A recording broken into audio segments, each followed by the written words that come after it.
How does a blended family create positive food experiences? We'll find out in the next episode of Food Experience Unplugged video series.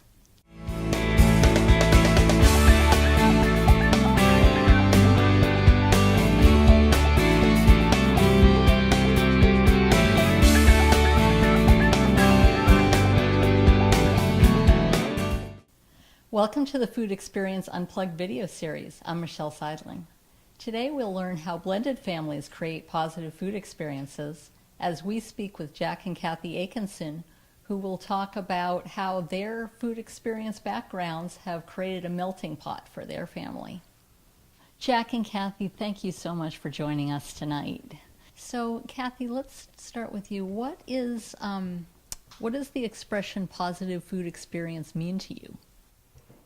Positive food experience means Taco Bell. Taco Bell? Seriously? Yep, it sure does. Okay, so how is that? Well, when I was younger and living at home, my mom was a great woman, but she did not know how to cook. And we all knew it. She didn't really know it, but we all knew that she didn't know how to cook. So we pretended to eat dinner most nights. But my brother and I would meet outside in front of the house and get in my car and drive to Taco Bell and have dinner.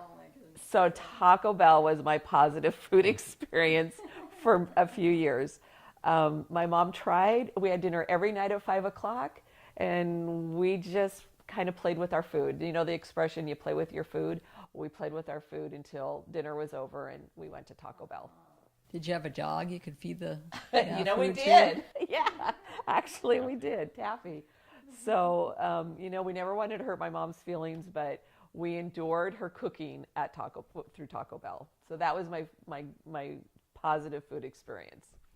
A positive food experience would actually be sitting around the table enjoying the meal and making sure that everybody was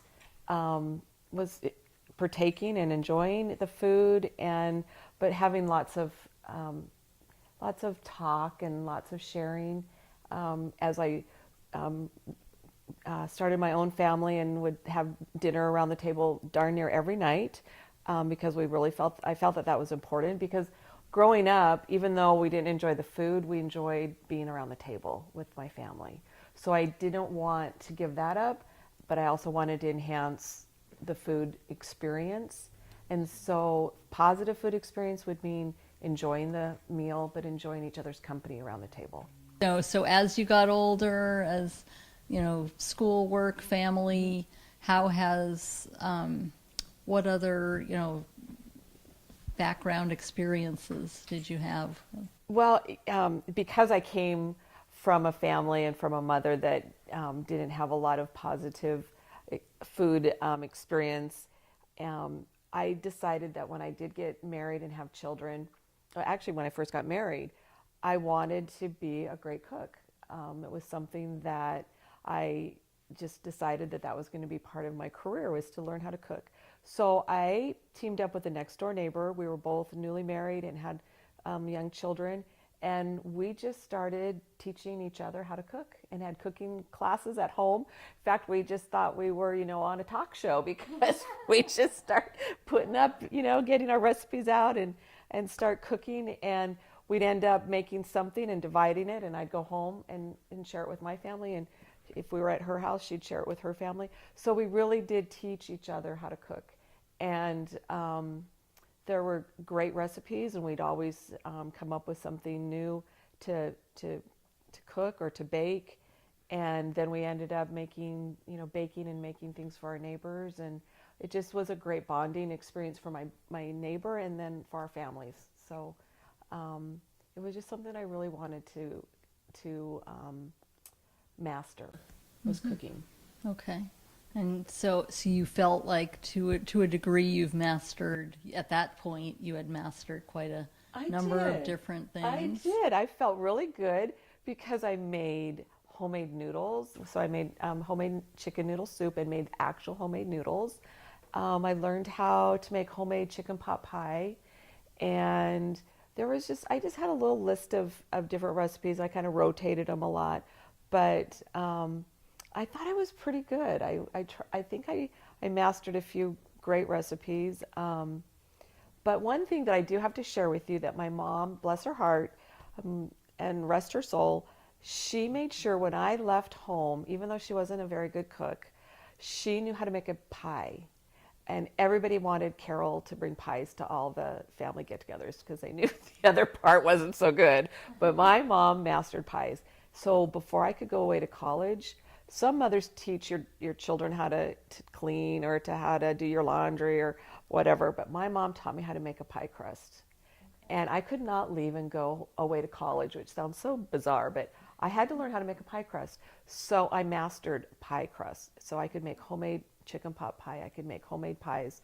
And that was something that has taught me well with my neighbors and friends, is because that's kind of one of those dying arts. So I've always been able to share at least that skill of learning how to make pie crusts. Mm-hmm. And you got through college. And I got through college making great pies. Yeah, there you go. Yep. That's wonderful. So, Jack, let's talk about your background with regard to food experiences a little bit. But first, what does the expression positive food experience mean to you? Well, a positive food experience to me is a homemade meal with the family, and something that's just, enjoyed by everybody. I was very fortunate. My mother worked in a restaurant, and she was a phenomenal cook. She could just do so many different things, and it's really funny because my dad,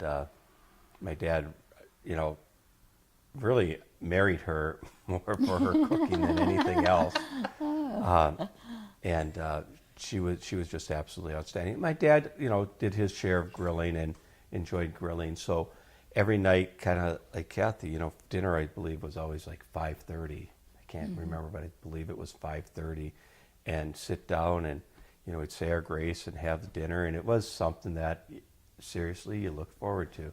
I never remember any dinner other than them making lutefisk. Never could figure that out, but never was a lutefisk fan. But outside of lutefisk, there was never a bad meal. Never, ever. From my mother's chicken and dumplings to her chicken and rice to her pork chops to her Italian to her stew, Texas burgers, dot soup. I mean, the list just goes on and on and on and on. Yeah.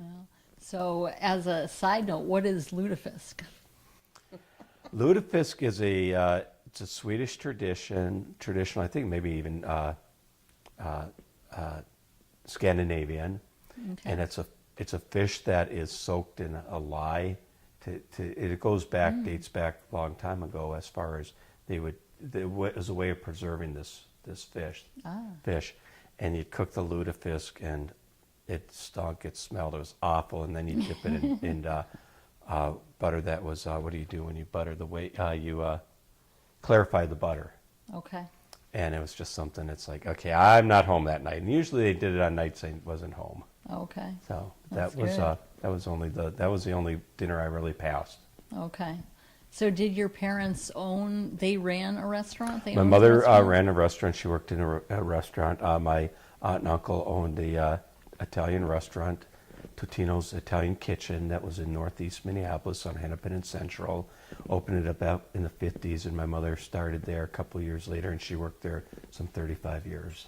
Okay, wow. Yeah. And does the restaurant still exist? No, no longer. Okay. No longer. All right. But undoubtedly, there were many experiences that you took away from that, for sure. Oh, yeah. I So- worked there. My sister worked there. My grandma worked there. My aunts, my uncles. I mean, the whole family all worked there. And I think a lot of it, too, I just remember my Uncle Jim, who owned the restaurant, Jim and Rose. But Jim really ran the restaurant because my Aunt Rose was doing the frozen pizza business.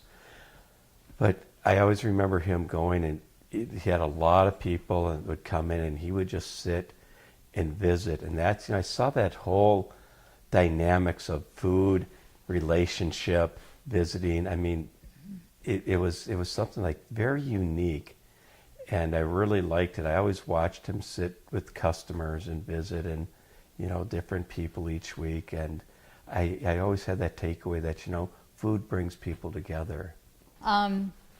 So with yours, growing up with a mom with limited cooking skills, pie crust, and but you've really progressed over the years with your taking that initiative to learn how to cook, to developing that.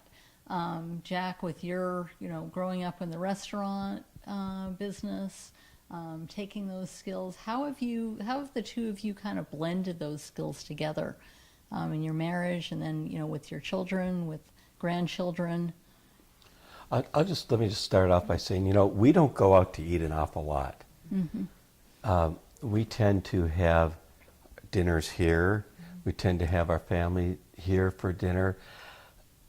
Restaurants are nice and they're fun, but for the most part, we're not out to eat. We like our own food, and we like to bring our own family here for our time together. Mm-hmm. It's a lot of it's very easy to go to a restaurant and have people serve you, and it's fine. It's not that we don't go to restaurants, but mm-hmm. we probably are one of the most infrequent mm-hmm. families go into restaurants around. Yeah, I would agree. The kids enjoy being here and are real comfortable just here in our home. But to speak to our two kind of diverse backgrounds and bringing mm-hmm. our families together, I think it began years ago. We've been married, how many years? 16 years. 16 years. And we do have two separate families that we did bring together. Blended family. And I think the most important priority and goal that we had when we got married was to blend our families, because they were the most important things that we were bringing to the marriage. Sure. And we weren't going to be able to have what we wanted unless our families could blend.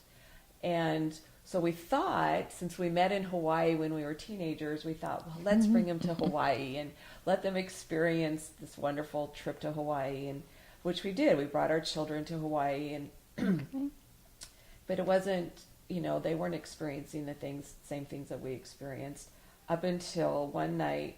The first night actually we got to Hawaii, we went to a restaurant, and it was the first time that since we were married, that our entire family was together. And we went to a restaurant that had this big square table. It was really big, oversized big, and the entire family could sit around the table.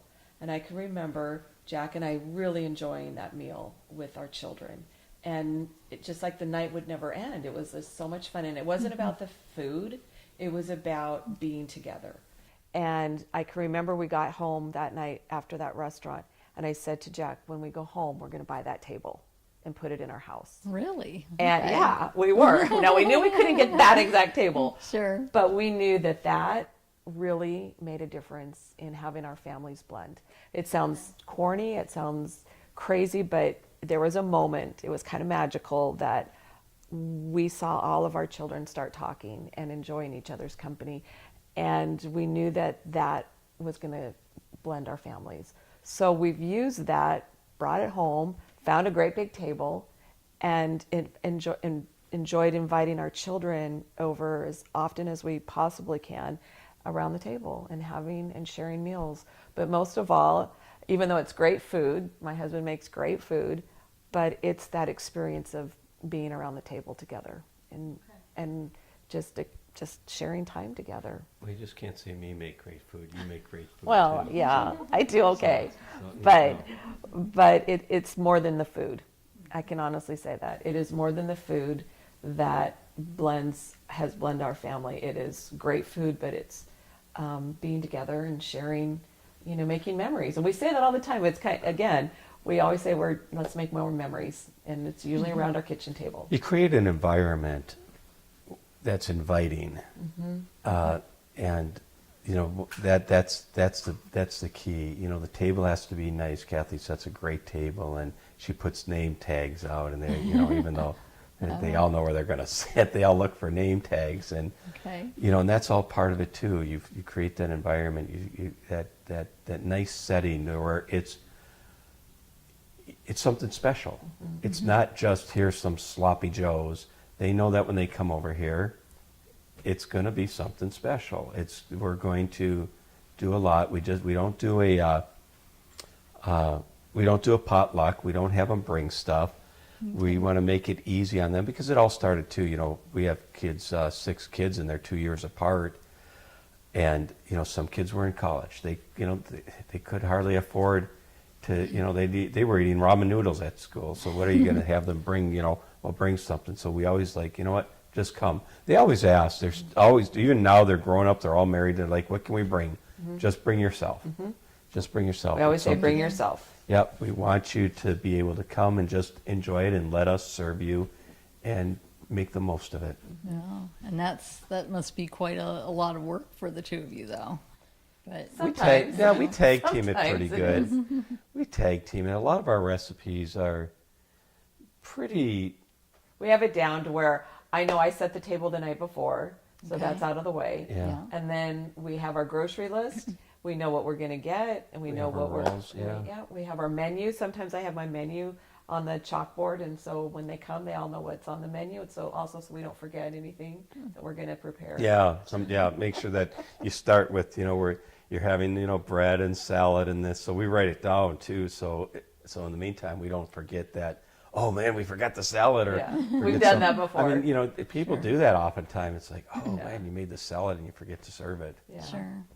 So, Kathy, you've spoken a lot about environmental factors and how the environment plays into the food experience. Could you tell us a little bit more about, how do you set the environment? How do you set the ambiance for whether it be, a family dinner or for some other event?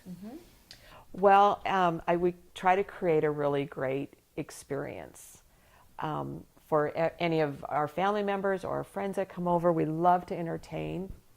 And I think the first thing that we do to create a really great experience is plan and have a really good plan ahead of time, so that we have we plan with a purpose, and we also have what we want to have happen. Like, do we want to get to know new friends? Do we want to have our family come and enjoy time together? What is it that we want to have happen? So we do a lot of preparation. We do a great menu. We do great grocery list. That's part of being really prepared, is we make sure that we have a really great grocery list and get that. That's kind of the execution part of it. But I think my side to it, the most important part for me, for Jack it's the food, but for me it's setting a table or setting the scene. I love to have entertaining pieces. I love having a chalkboard with the menu, so when people come, they can anticipate what we're going to do for the evening and what we're going to have. I like to have appetizers. I think it's important for people to come over, whether it's our children or our friends, but every time people come over, we like to have a time to talk and to kind of be around our bar while we're preparing the meal and just enjoying each other's company. I like to have a good beverage. I love, if I'm going to do Italian, then I do, what's that drink? Oh, sangria. We like to do a sangria, and that takes a couple hours of preparation, but we're getting ready for family to come over, so, that's something that we want to do. So I always have a special beverage, but my table setting is what I specialize in. The woman has more plates settings than anybody. This house is lousy. She has a color for every season.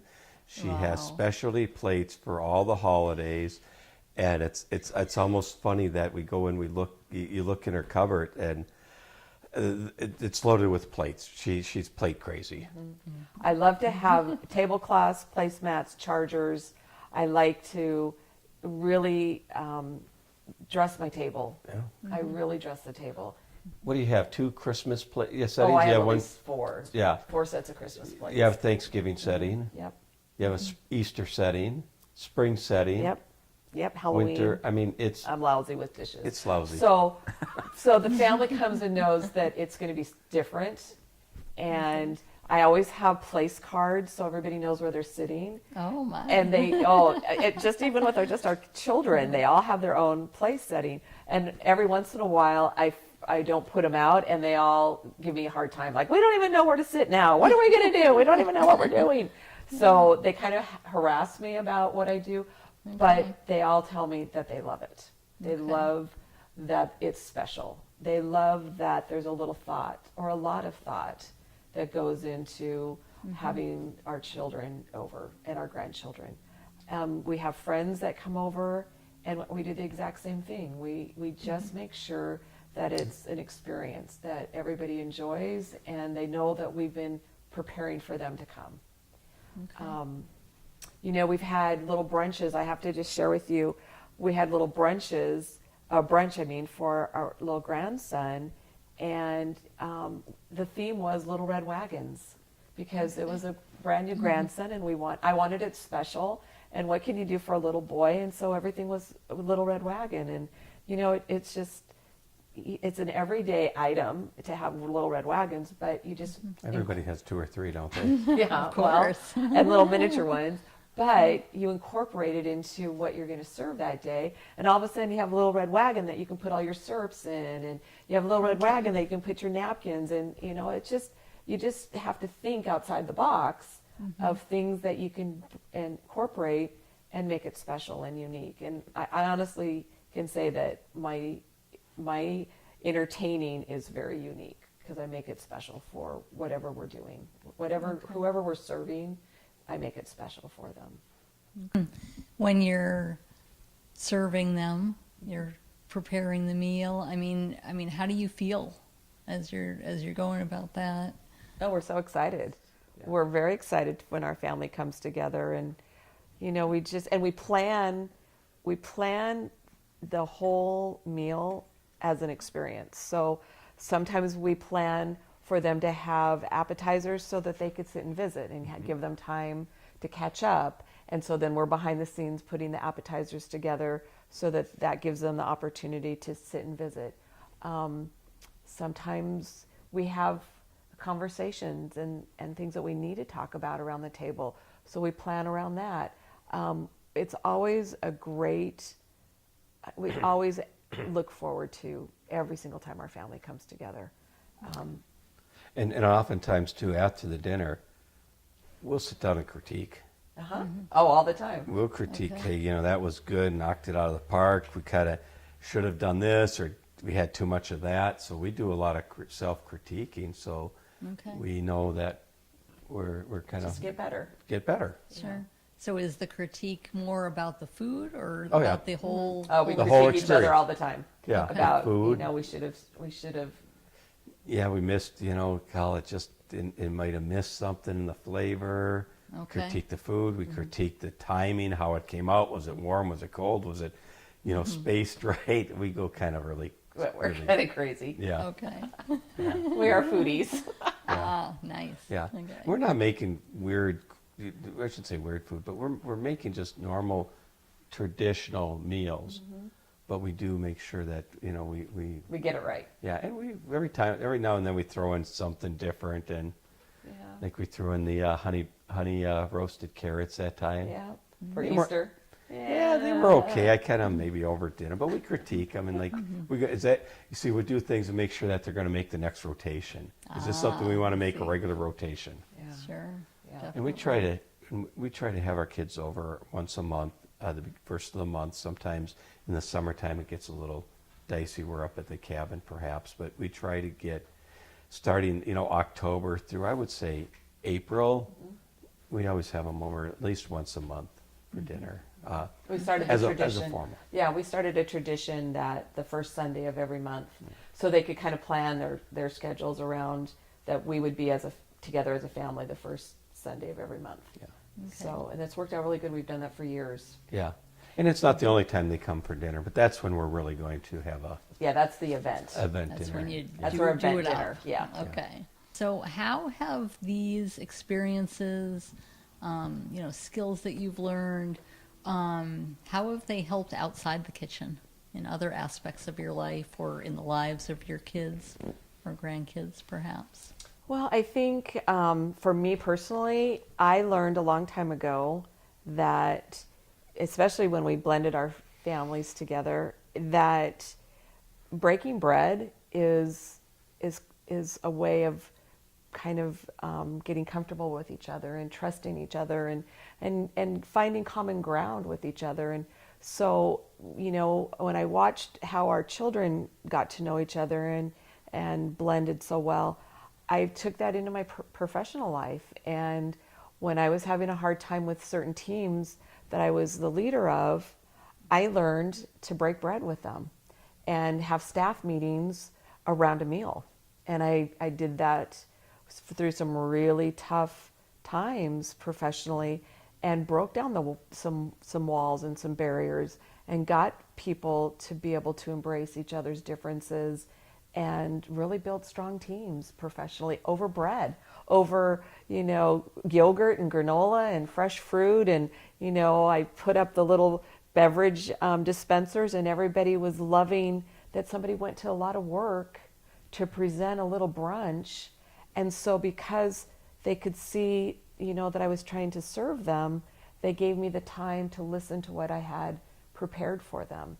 And it was a really great segue into, sometimes they were tough conversations or tough meetings, but we all, started to learn about, why we were really there, and that we really did care for each other, and that we were going to get to a new place from, maybe not such a great place to start with. But I took what I learned about breaking bread around the table into my professional life, and it made all the difference. And I think also bringing it into our family made all the difference. So I think there's a lot to be learned about sitting around a table and breaking bread. I really don't do it in my professional life, but I do it more in the personal, in the service.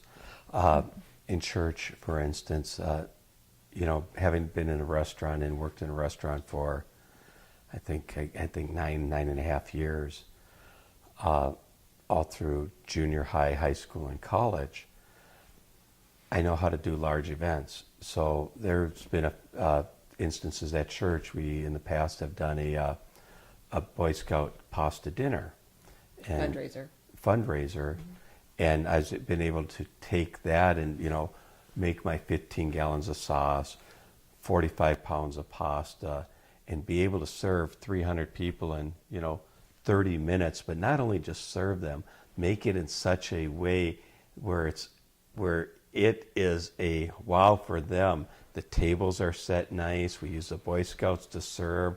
It's orchestrating not only just the food process, but how choreographing everything else, and having them have a great experience of a night, watching young boys, bring them food, clear their plates, and take care of them, and having the young boys serve. So that's I've been able to do that quite a bit through church and other events. And I have to say, he took a scout spaghetti dinner to a whole new level. So it became an event. How so? Well, just like you said, the details that detail. He really made sure everything was prepared properly, but ready to execute. And he just had a lot of attention to details. He had attention to details where the French bread was already sliced. He had attention to detail where there was already the dressings on the table.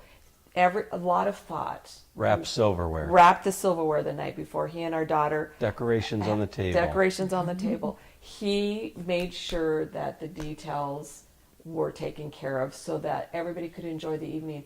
And it was an event. It wasn't just a fundraiser.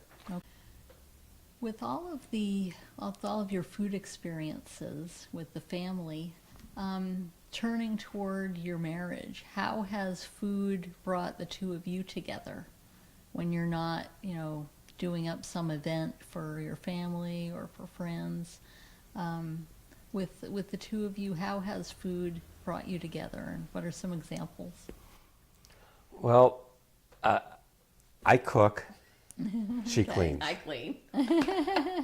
It started a few years ago. I work from home, and she was out with her career, as she spoke earlier. So she would be gone till 5:30, 6 o'clock at night.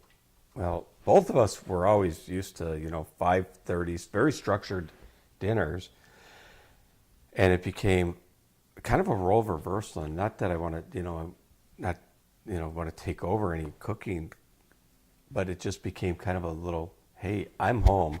I'm going to start cooking dinner. So we're not eating at 7:30. And plus, who wants to come home from work and have to cook? Yeah. Definitely. So I think a little bit of that happened where started that probably 14 years ago when I started working at home, that I would do pretty much prepare the meals. Now she's in charge of Sunday meals for the most part.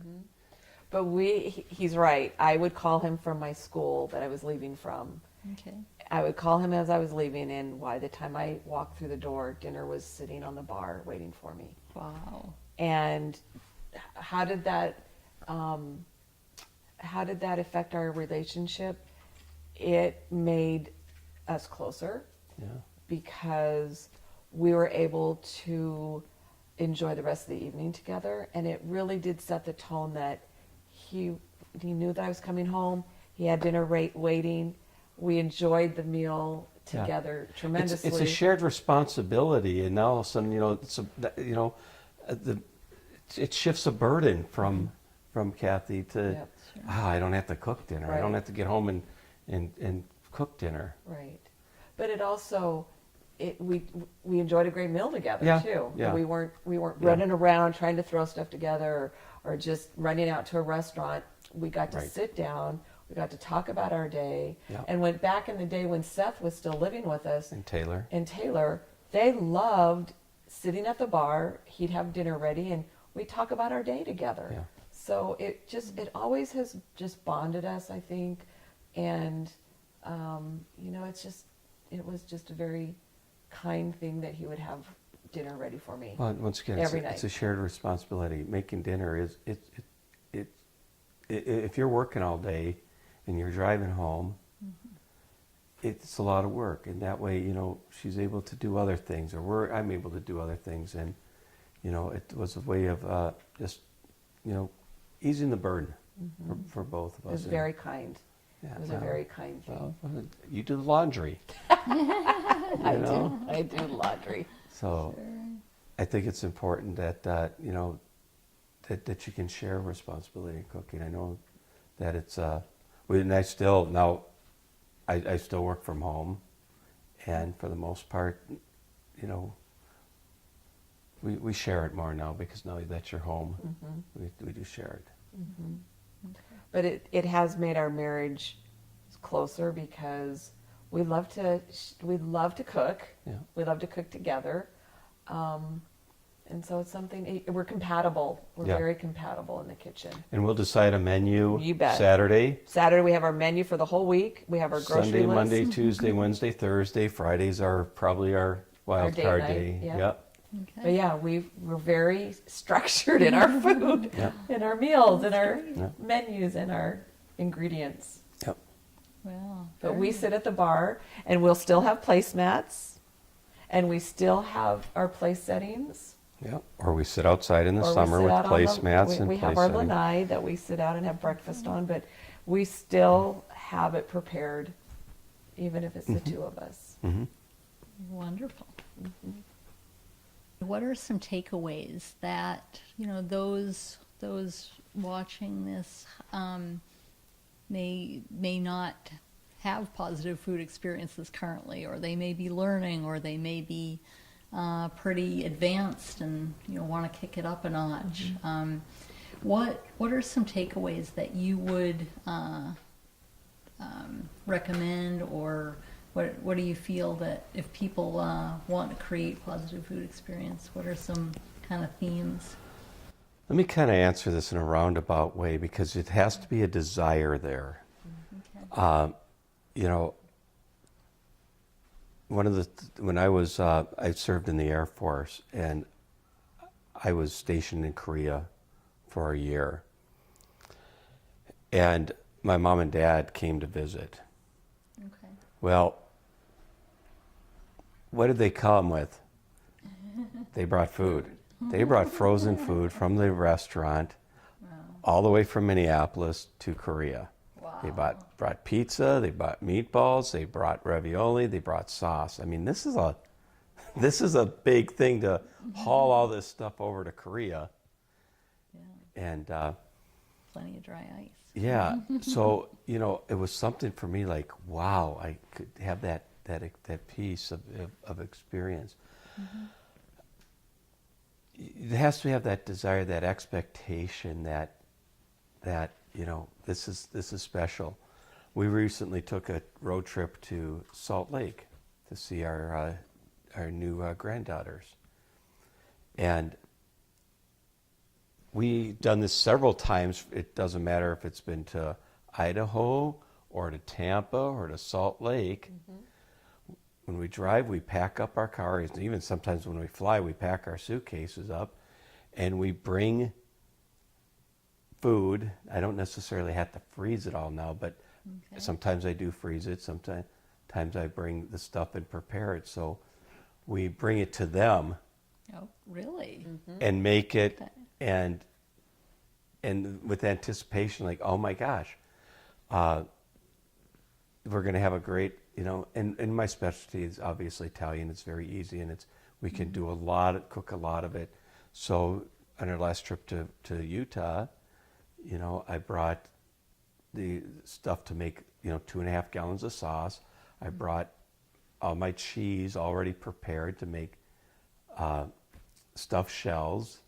Okay. Brought frozen meatballs that I'd already made. Wow. And we put on this. So it's having that anticipation that's the big takeaway.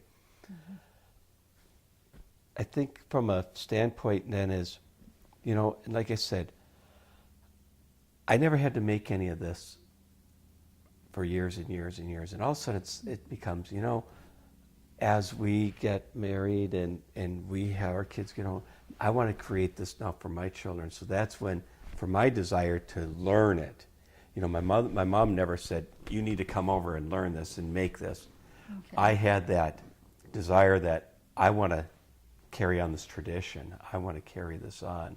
Okay. And now we're even seeing our kids with the desire, hey, I'm going to come over. Will you teach me how to do this? Okay. Kathy and her chicken pot pie, her pie crust. I mean, all the girls have come over, and she's taught them the pie crust. They all make homemade chicken pot pie. But back to, what did you say? What did you ask? What does it take? What would you need to start with? What are some takeaways that people can learn from? Yeah. And I think, like Jack said, you need to have the desire. You have to want to create an event. And it doesn't have to be, a full-blown event, but you have to want to make the meal or the experience something special. You can make it as detailed as you want. You can go to great detail, or you can make it very simple, but you have to put thought into it. You have to make it so that it shows that you put thought into your preparation and thought into having folks over. And sometimes we throw paper plates out because it's that kind of a meal and it's that kind of spontaneity. But you still have matching paper plates, and you still have cups that match, and you still have a theme. Everything Everything that we do has a theme. It has a theme. It cannot not have a theme. Yeah. And you can have it as a very detailed theme, or you can have it a simple theme. But I always have a theme, and it just makes it special. So I think that's the first takeaway: is you come up with a theme. What do you want to have happen? What's the theme? And you go from there. And you can make it as detailed as you want, or as simple as you want, or need to be. But everybody likes to come and walk into a nice table setting and know that there was thought put into it. And it almost makes the food taste even better. If that sounds kind of silly, but it just makes desire. It makes everything just all come together. It's not just food set out for you to come, schlep on your plate. It's sometimes Jack will serve just like at a restaurant. He'll walk around our table and serve, the prime rib, or serve whatever it is that's kind of a specialty of the evening. but Okay. we put a lot of thought into everything that we do. And it sounds like a lot of work, but it's almost like the old saying, it's funner to get ready for prom than to go to prom. It's really fun for us to Okay. get ready for our family to come to dinner. Okay. We love it. We talk a lot about it.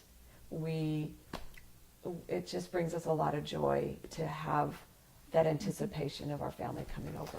So one of the things, you know, like I said, we never ask our kids to do anything or bring anything. Okay. Well, it got to a point where they weren't even cleaning the table, picking up the table, so they would just leave the table and go sit down. Mm-hmm. So one day we got this idea, let's tape some money underneath the plate, so somebody, or on the placemat or underneath the No, it's underneath the plate. Yeah, so if somebody picked up their plate to bring it to the Dishwasher. dishwasher, they'd like, whoa, there's money under here. Yeah, I think the first time we did it, nobody Nobody even picked up their plate. ever spotted it. All the money stayed at the table. Yeah.